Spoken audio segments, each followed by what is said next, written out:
Alright, take 3. Motovox build. Learning to use this camera.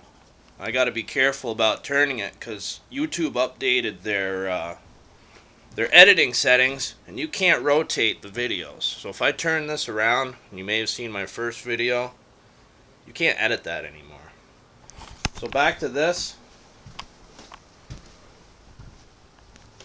You had seen that I'd have this puller on here. When I had the chain all connected to the back sprocket, to the centrifugal clutch, the chain line was straight. There was a little slack in the chain, and it felt like something was binding. Now, I tried to get this. I don't like putting centrifugal clutches on like this. I really like it when the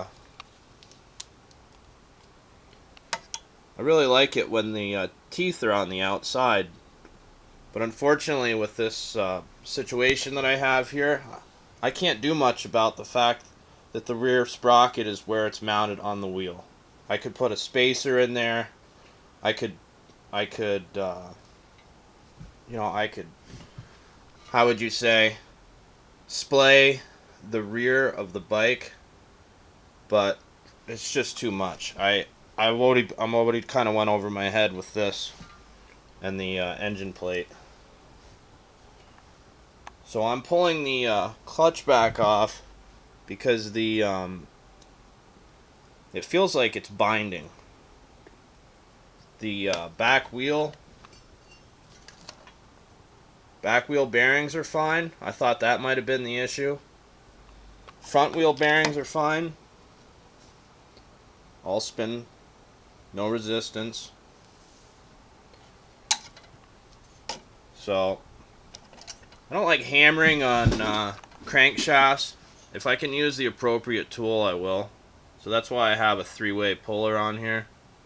These are really handy. You can get them for 25 bucks, 25 bucks at an auto parts store. I use it for a lot of different applications. Really good for pulling gears, etc. You start hammering, my point being about crankshafts, you start hammering on those and trying to pop them off. You can remove flywheels, etc. from engines. But the problem is the more hammering, a crankshaft can take up and down force. As an engine, a combustion engine, as the piston goes down in the cylinder, that puts up and down momentum and forces against that crankshaft. Up and down is fine, but back and forth, such as me taking this hammer, lighting sucks. Taking this hammer and pounding it on the end of the puller. A little bit is fine, but if I had a bolt at the end of that crankshaft and I was pounding on it and pulling on that clutch, the bearings on the inside of this engine are going to take a lot of beating and possibly put the crankshaft out of play.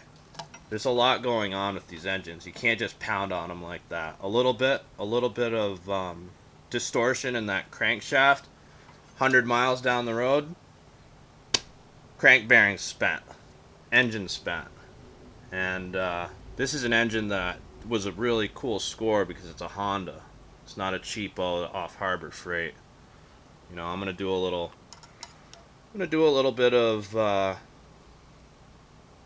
gonna cut the exhaust off right there and just run it like that. Otherwise that exhaust piece gonna be right against my foot. So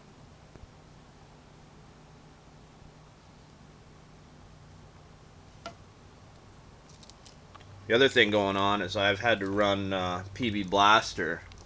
Being a bike mechanic for several years, I learned that you can get cables to function again if you let them sit upright overnight and just spray them a few times